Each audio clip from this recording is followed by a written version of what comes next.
71. About Nimbus.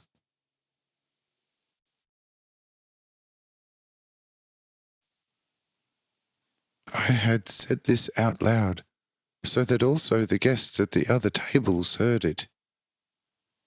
And our Stehar, the governor of Caesarea Philippi, rose solemnly from his seat, came up to me and said, Lord, I heard everything that was said and judged at this most illustrious table.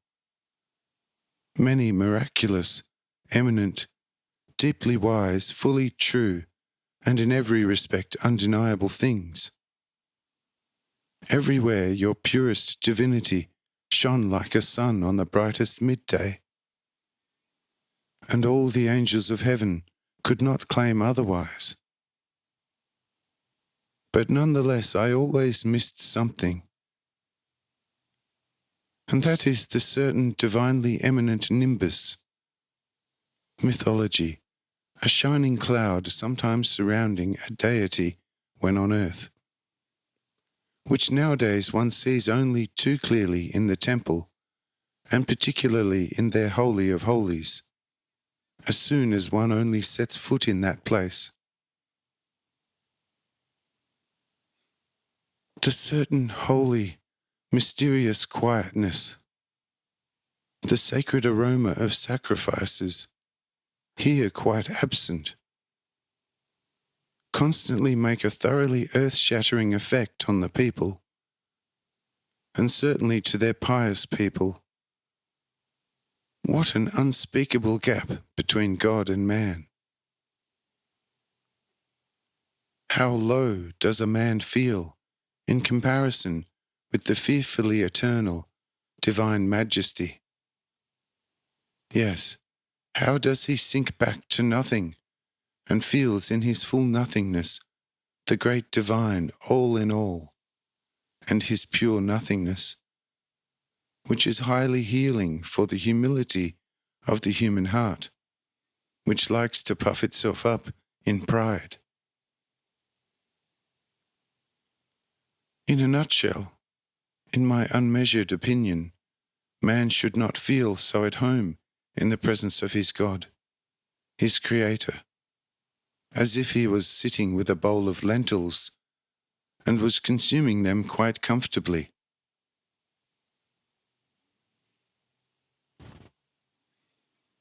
Thus there is no lofty nimbus here.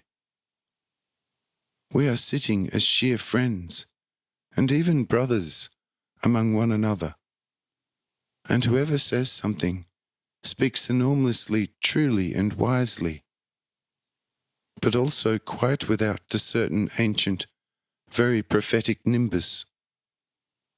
Once he has said everything, he is finished. But unfortunately, we are almost as well finished with the particular most high respect, which man should constantly have before God. We are feeling so comfortable in your presence, and even the magnificently uplifting Sabbath in the heart of a person, otherwise spent in respectful rest, makes no better impression on our mood than any other very usual workday. And now something is supposed to happen which will certainly cheer us as ordinarily on the new moon Sabbath as only something quite usual, most commonplace can do.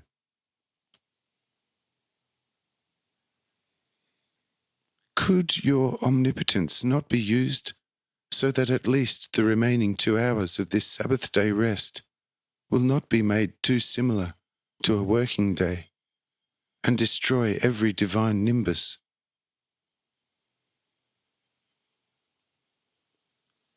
I say, you can't teach an old dog new tricks. And have you never heard people say, a dog always returns to what he has thrown up, and the pigs always return to the puddles in which they have made themselves unclean? What's all this about your empty and fully godless, eminently scenting temple nimbus Whose eyes of the soul have ever been opened, and who has been taught the ways of life? Did I create man for the nimbus, or only for the all-rejoicing love?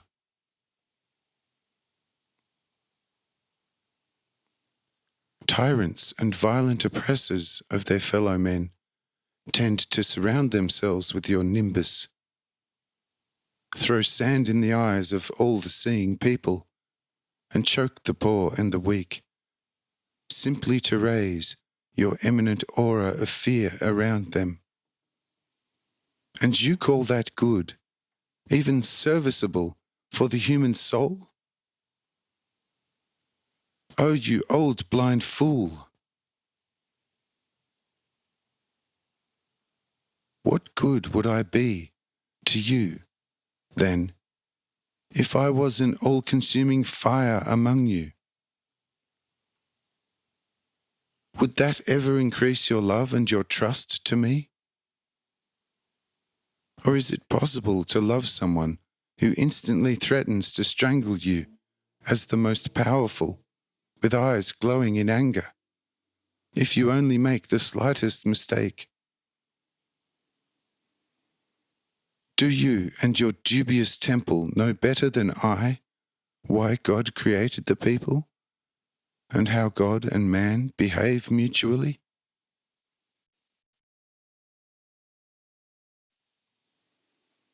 What is that, then, that you call a nimbus? Look, it is the actual, very worst and most poisonous smell from the very lowest hell with which Satan surrounds his similar, faithful servants, so that they stand in a terrible reputation, in order to thereby lead many human souls into the kingdom of Satan with little effort. But it is written that everything which appears before the world, surrounded by this nimbus, is an abomination before God.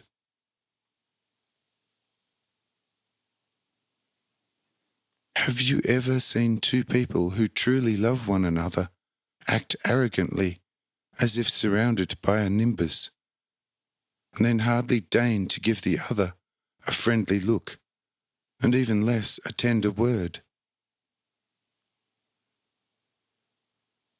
Or have you then seen a truly tender and passionate young bride meet her groom with the greatest possible nimbus of arrogance, and the groom meets her with an even greater one?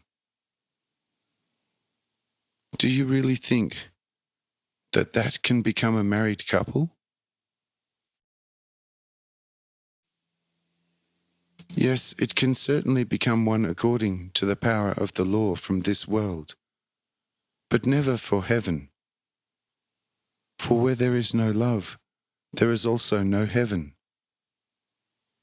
I tell you, that is the curse of hell, and no light, no path, no truth, no love, and therefore also no free life, but instead only an eternal judgment, which suppresses those who cursed themselves and holds them in the tightest check.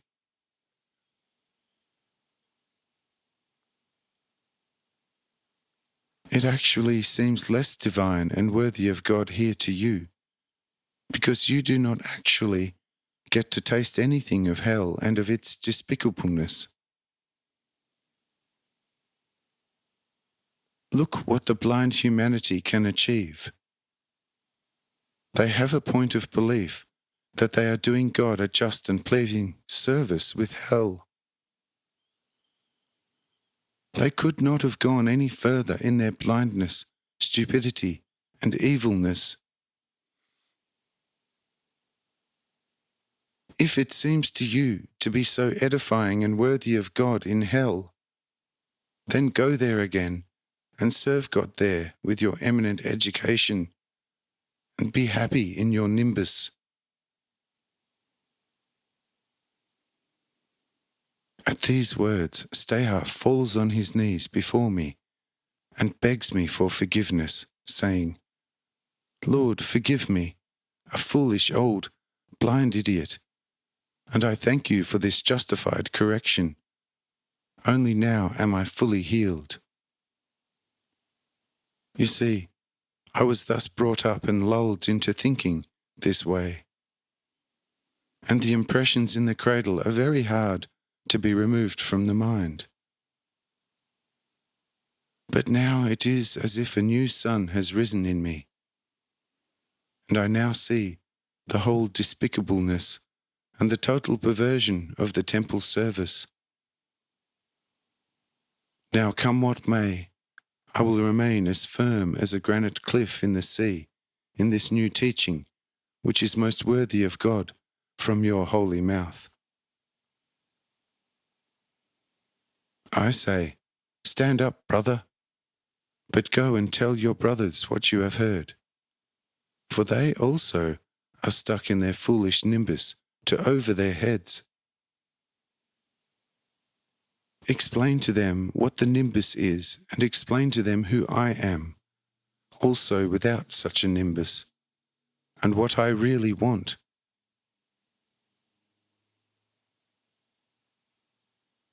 After these words, Steha rises, bows deeply before me, hurries to his brothers, and begins to talk very energetically. And it soon becomes very loud at that table, at which it was previously very quiet. And Steha has a job with his brothers, who are somewhat animated by wine. But Florin, his spokesman, supports him, and so things are soon evened out. Philibold, however, says to Cyrenius, "Great master, it is extremely strange how some people cannot see the wood for the trees." Cyrenius says, "Habit is a powerful support for all foolishness. In Europe, there is a nation where everything is decided with beating and scourge. For every little crime, there is the stick, the scourge, or a firm whip, in the most painful fashion. My brother Caesar Augustus wanted to do away with it. He placed educators there who actively worked against it, and even had men and women brought to Rome so that they could learn the blessing of humaneness. And look, these people became very homesick for their own land, where they certainly in every month were beaten black and blue.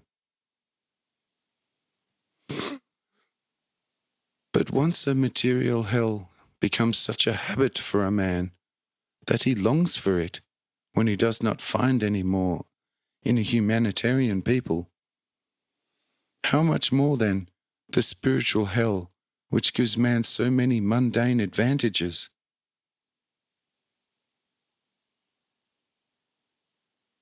I, however, was not surprised by Steha's comment. This person had been very well physically for many years in his nimbus, and now wanted to say a few words about it in order to always be in favour. But now it is good so, and let his nimbus rest.